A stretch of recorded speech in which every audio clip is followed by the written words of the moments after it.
We continue now at the top of Daf Gimel Amud Aleph and Meseches Yoma. This is Yoma Daf 23a. The Gemara is continuing a statement from Rabbi Yochanan in the name of Rabbi Shimon ben Yehotzadok about Talmidei Chachamim. Any Talmid Chacham sheino nokem v'noter kenachash. Any Talmid Chacham that doesn't take revenge or doesn't bear a grudge like a snake. Eino Talmid Chacham is not a real Talmid Chacham. So the Gemara now asks on this statement of Rabbi Yochanan v'aksib, but doesn't the pasuk say lo sikam v'lo sitor? A person should not take revenge. A person should not bear a grudge. So the Gemara says, Ahu b'mamun hu dichsiv. That's talking specifically about monetary issues. Tanya, as we learned in a brisa, ezuhi nikima ve'ezuhi netira. What's considered revenge? What's considered bearing a grudge? Nikima is as follows. Amar lo hashileni magelcha. Let's say a person says, lend me your sickle. Amar lo, he says to him, lav, I'm not going to lend it to you. Lamachar, the next day, Amar lo hu hashileni kardumcha. The other guy says to him, lend me your axe. Amar lo, he says back to him, Eini mashilcha, I'm not going to lend it to you. Kederech shelo hishaltani, just like you did not lend to me. Zuhi nikima, that's called getting revenge. Ve'ezuhi netira, what's called netira? Amar le, if he says to him, hashileni kardumcha, lend me your axe. Amar le lo, he says to him, no. Lamachar, the next day, Amar le, he says to him, hashileni chalukcha, lend me your robe. Amar lo, he says to him, hey lech, take it. Eini kamoscha, I'm not like you. Shelo hishaltani, you didn't lend it to me. Zuhi netira, that's called bearing a grudge. In any case, the Gemara is trying to prove from here, nokem and noter only applies by monetary issues. So the Gemara asks, V'tzara de gufalo, does it really not apply when there's pain to the body? You don't have the concept of nikima and netira in those cases. V'atanya, but we learned in a brisa, hanelovin ve'enon olvin, shomen cherpasan ve'enon meshivin. Those people who are ashamed, who are humiliated, but they don't humiliate back. They don't take it out on others. They listen to their own shame, but they don't respond. Osin me'ahava usmechen b'yasur, and they do things out of love, and they're happy when they're afflicted. Alein hakasav omer, about them the pasuk says, v'yoav, of those who love him. Ketseis hashemesh b'gvuraso, like when the sun goes out in its might. In other words, the point is those people are called ohavav. Those people are called those who love HaKadosh Baruch Hu. So you see that a person is supposed to be somebody who doesn't respond even in a situation of tzara de gufa. So the Gemara says, liolam denakid lebelibe. You're right, but the person can keep it in his heart. He doesn't have to respond, but the person should keep it in his heart if he's a Talmid Chacham. But the Gemara still questions this. Didn't Rava say, Kol ma'avir al midosav, anyone who's ma'avir al midosav, meaning they allow things to go, they don't take the insults to their hearts. Ma'avir and loa kol peshav, then HaKadosh Baruch Hu also forgives the person for all of the person's sins. Meaning, if a person forgives others, then HaKadosh Baruch Hu forgives him. So the Gemara answers, the mefayis olei mefayis. When it says over here that a person should forgive others, that's at least if the other person apologized. Then you should forgive them. But in another situation, you're allowed to keep the revenge, so to speak, or the thought of the insult in your heart. The Gemara continues at the two dots, quoting the Mishnah, Mahin motzian achas o shtayim v'chulu. The Mishnah said that when they did the lottery, the Kohanim put out 1 or 2 fingers. So the Gemara says, Hashta shtayim motzian achas miboy. If they're allowed to put out 2 fingers, do you even need to say 1? It's obvious they can put out 1 finger. Gemara answers, Amar of Chisda says, Lokash, it's not difficult. Kan bebori, kan bechol. It depends if the Kohen is healthy or if the Kohen is ill. Vatanya, the Gemara says, we learned in a brisa like this as well. Achas motzi and shtayim ein motzi, and the Kohen's supposed to put out 1 finger, not 2. Bamed devarim amurim. When is this true? Bebori, that's talking about a Kohen who's healthy. Aval bechola, but a Kohen who's sick. And the idea is, if the Kohen is ill, it might be difficult to put out just 1 finger. Afilu shtayim motzi, and they could even put out 2 fingers. Va'ayechidin, and the individuals, motzi and shtayim, they put out 2 fingers. V'ein monin lohen ela achas, but you only count the 2 fingers as 1. Now Rashi over here says, what does it mean, yechidim, individuals? V'yechidim becholin, we're talking about individuals who are sick. She'enon yoshvin im shar b'nei adam, because they're sick, they don't sit with the other kohanim. Ela shochvin o yoshvin levadim, they lie or they sit on their own. So those kohanim who are ill, it's basically the same idea. They put out 2 fingers and they're only counted as 1. So the Gemara now asks, is this really true? V'ein monin lo ela achas, do we really only count the 2 fingers as 1?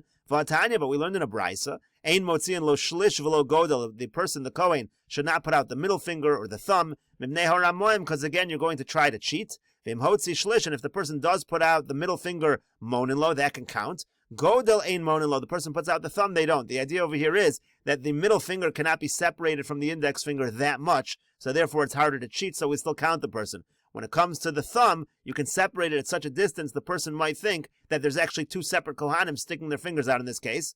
V'lo od ela shaloka min hamamuna. And the Brisa says not only that, a Kohen who tries to use his thumb, he gets whipped by the mamuna, by the person who's in charge, bepikia, with a pikia, which we're going to explain in a moment what the pikia is. So the Gemara says, "My monin lo nami achas." So the Gemara says, no, that's exactly what this Brisa means as well. That if the Kohen sticks out 2 fingers, we count him, but we only count him as 1, we don't count him as 2. And so the Gemara asks, "My pikia, what is this pikia that they use to whip the Kohanim who try to cheat?" Amar Rav says madra, it's also known as a madra. My madra, what is a madra? Amar Papa says matarka, it's the whip, the tie that's used by the Arabs, the psik reisha, the end of it is split up, and again they would use that to punish the Kohanim who tried to cheat. And the Gemara continues, Amar Abaya says, Me reish hava amina, originally I thought, haditnan, that which was taught in the Mishnah, it says in the Mishnah, Ben Biboy memuna la pkia. It says Ben Biboy was in charge of the pkia. Amina psilta, I thought it meant wicks. He was in charge of the wicks in the Beis HaMikdash. Kinitanan, as we learned in another Mishnah. Mibaloi michnese HaKohanim, from the worn out pants of the Kohanim, umehamenehen, and also from their belts. Mehen hayu mafkiyin, uvehen hayu madlikin. From them they would tear the fabric to create the wicks, and that's what they would use to light in the Beis HaMikdash. So that's what he thought the word pikia means when it says Ben Bibai was in charge of the pikia. Kevon de shamana lahadatanya, but when I heard the Brisa that we just quoted above, V'lo od ela shaloka min hamamuna bepikia, that it says he was struck, he was whipped from the person in charge with the pikia, with the whip again. So Amina, so then I realized my pikia nagda. What does it mean that Ben Biboy was in charge of the pikia? It means he was in charge of the whipping in the Beis HaMikdash in this situation when Kohanim were trying to cheat. We'll take a look at a couple Rashis over here. Hamamuna bepikia, he was in charge of the pikia, meaning Hamamuna al ritzuos hamalkus, as we're going to say, he was in charge of the straps that were used for the malchus. And then Rashi over here says the psik reisha, again, this was like the whip of the Arabs, that the ends was cut into small pieces. Lakach kriya pikia, the reason why it was called pikia, was because she'enu rechava barosha, wasn't wide at the end. Kishar ritzuos makos, like other straps that are used for whipping. Elam afsekes barosha l'ritzuos dakos, it was separated into smaller strips at the end, kadesha yargish bo hasos yoser, so that the horse, because this was used for their horses, the horse should feel it better. Upikia lashon pisuk, Usdakim, the word pikia is a language of cracks or broken. Kimomi valoy michnese akvanim mafki in lashon kriya. That's the idea they used to tear the wicks from the clothing of the Kohanim.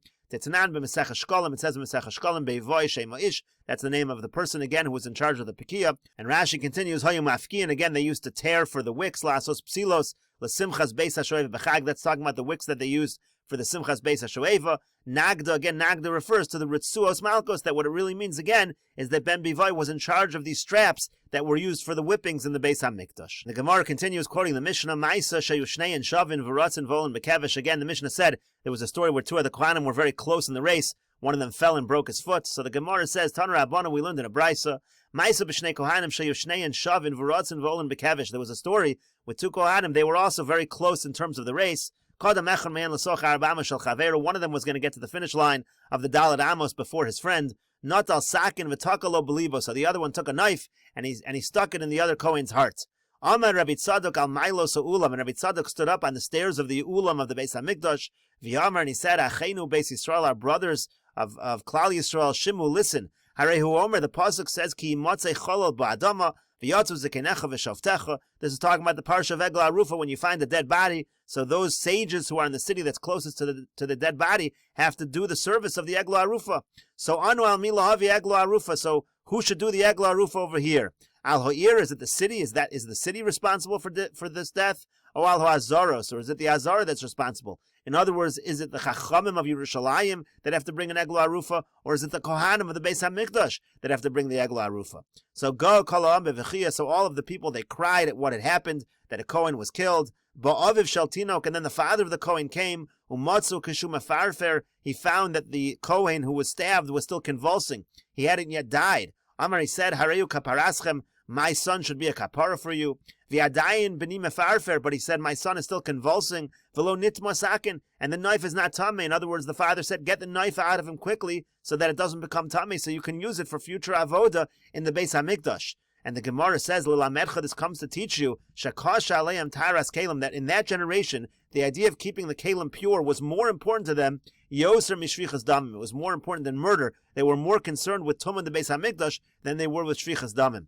V'cheinu omer, similarly it says, v'gam dam noki shafach Menashe, harbe meod. It says in the times of Menashe, there was a lot of spilled blood, innocent blood that was spilled. Ad asher molis Yerushalayim peh lepeh. The whole Yerushalayim was filled with blood from one end to the other. So the point is, you see in the times of the Beis Hamikdash, murder was something that took place. The Gemara now says, Hai Maisa Kadim. Which story came first? Was it the story where the Kohen broke his foot, or the story we just quoted above, where one of the Kohanim was murdered? So the Gemara says, if you say the case of the murder came first, you think that by the murder, they still didn't institute lotteries, they still said you could do the race, and then suddenly someone breaks his foot, then they decide we can't do the race anymore, and now we're going to make lotteries? Doesn't make any sense. So what are you going to argue? That the Kohen broke his foot first? But then there's still a problem. If they already instituted lotteries after one of the Kohanim broke his foot, why is there a race going on where one Kohen murders the other? Arba Amos is a reference to the race, because that's a reference to the finish line of the race. So the Gemara instead says, Ella rather liolam de shvichas damim kadim. Really, the story of the murder did take place first. Originally thought, okay, it was a strange incident. That's not going to happen again. But then when they saw that even by accident, danger can happen. In other words, the first case, one guy murdered another person. That was intentional. That's probably not going to happen again. But then they saw even accidents can happen where somebody could be injured. So Takinu Rabbanan Pai. So then the Rabbanan decided that we have to make a lottery system. Amar Rabbi Tzadok al Mailos Ulam. Then it says again in the Brisa that Rabbi Tzadok stood on the stairs of the Ulam v'Yamar, and he said, Achenu Beis Yisrael Shimo Harehu Omer Ki Motzei Cholol Ba'adama. It says a person finds again that you do the service of the Egla Arufa when you find a dead body. Anon al mi lohavi alo iro o al hazaros. Who's responsible to bring the Egla Arufa? Is it upon the city? Is it upon the Azara? So the Gemara now asks on this comment, V'Yerushalayim base suye Egla Arufa hi. Does Yerushalayim ever have to bring an Egla Arufa? Does the halacha of Egla Arufa apply to the city of Yerushalayim? Vatanya, but we learned in a braysa, Asara Dvarim Nemru b'Yerushalayim. There are 10 things that are said regarding Yerushalayim. V'zu achas mehen, and one of them is as follows. And we'll continue with this discussion in the next video on Daf Yomi Gemara Amud Beis.